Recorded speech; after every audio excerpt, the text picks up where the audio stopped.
In today's video, I'm talking about a very small and simple change I made to my photography approach a few years ago that not only resulted in me getting way better photos more often, but also helped me find a much clearer direction when it comes to what I actually like including in my frames.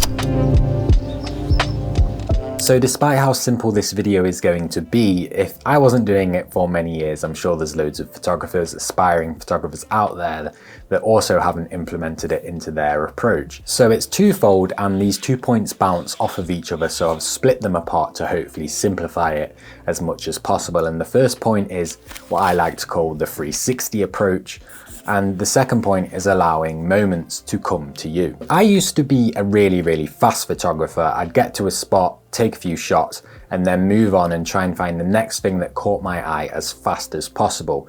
And obviously sometimes I still am, because there's moments that happen and you have no choice but to be a fast photographer. When I'm static, however, and I've got a scene in front of me or a subject in front of me, and I know I haven't got to rush back in order to watch the football, then I typically won't stop photographing a subject or a scene until I've done a full 360 rotation of that particular scene or subject. Unless of course there's an ocean or a cliff edge in the way, which of course means you can't do a full 360. Well, I guess you could put a drone in the sky to still get the 360. But yeah, take this pier for example as my subject. To me, standing here may have been the most pleasing angle of the pier, but then by spending much longer there and going underneath it, going way out to the edge of the beach, going to the opposite side of it, standing directly parallel with it, not only am I simply maximizing my chances of getting photos I like and possibly even a really nice photo set, I'm also allowing time for that second point to come into play, which is allowing moments to come to me and happen naturally. Obviously, the longer that you spend at a place, the more is going to happen and the more is going to change.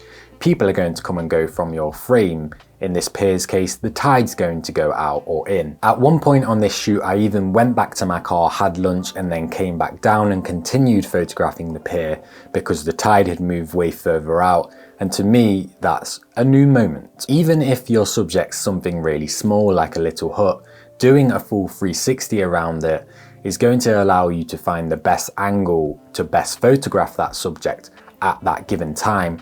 And then as you're working your way around it and finding that, you can either come back to the place you thought was most pleasing, or the light's going to change, or people are going to come into your frame, or a moment is going to happen which is going to result into a much better photograph than if you'd have just shot it and left. But now let's focus on the point about moments a little bit more, and this can be looked at whichever way you want. It could be a few people walking into your scene, it could be a flock of birds that fly through, it could be a moment of light that comes and goes really quickly and doesn't return. Ultimately, a moment is completely up to you to decide whether it's a moment or not, and whether it complements the photograph you're trying to take. But I link these 2 points together because ultimately, the more time you spend at a subject, aka doing the full 360, the more time you're allowing for these moments to actually happen, which in most cases results in much more interesting photographs. I recently stood looking up at this corridor that joined a car park to a lift and remember thinking, there's no way somebody's going to walk through there. I'm probably going to have to wait like 30 plus minutes. And I was itching, my body wanted to move on, my mind wanted to move on. I could be taking photos in another position, I was thinking. But I stood my ground, I hung around, and it wasn't even that long before somebody did walk through the frame and I took this photo.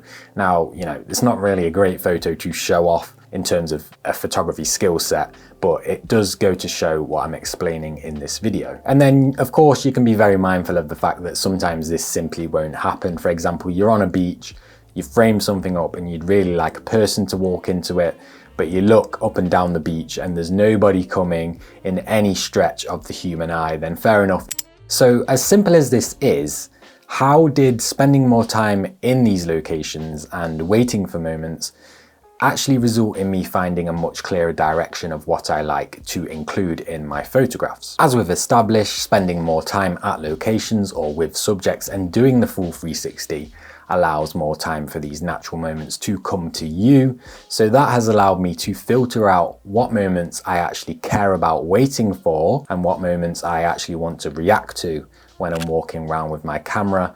And on the flip side of that, it's helped me learn which moments I really don't care about. For example, a car driving through my scene. I wouldn't stand somewhere and just wait for ages for a car to drive through, because I've done that, I've photographed that, and I've decided it's not something for me personally that I would wait around for. The 360 approach, I think, is really, really important for beginners or anybody that fully doesn't understand how to use light and shoot light the best way possible with their photography as well, because the longer you spend at a scene going around it, shooting all the different angles from all different light situations, the more you do this over and over again, you're going to start to learn and simply just be able to look at the sun and say, I know what the light's doing here, and I know what's going to work best, and I know where to shoot this subject from given where the light is in the sky. And before long, this knowledge will become like muscle memory. So you'll pull up to a place, walk up to your subject, you'll be able to quickly determine where the light's coming from and be able to understand,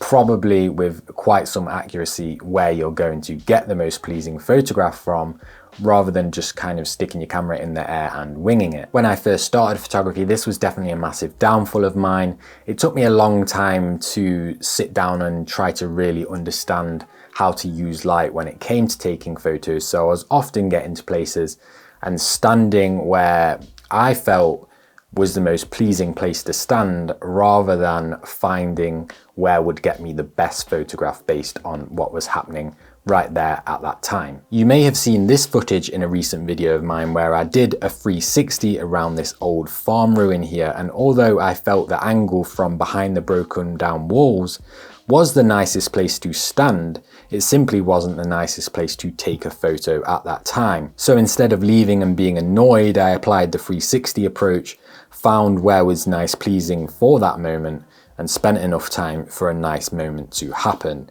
In this case, the light changing. And then, as I've been saying in this video, the longer I spent there, the light was moving, and I did actually end up getting a photo from behind those brick walls. Still wasn't as pleasing as I wanted it to be, but I also gained that knowledge of the area as well. So when I go back there in future seasons, I have a more clear idea of what time of day to go, what season to go, and all of that good stuff. So there you go. Very, very simple, but very powerful. And I do think it's definitely taken for granted when it comes to photography, especially the part about photographers standing in the place where they feel is most pleasing and most scenic, or whatever it may be. But at the time, it's actually not the best place to be standing. If you'd like to see me go out taking photos and then editing a photo from scratch in a video, then be sure to check out my Raw to Reality series. I'll link it right here. And as always, I'll see you in the next one.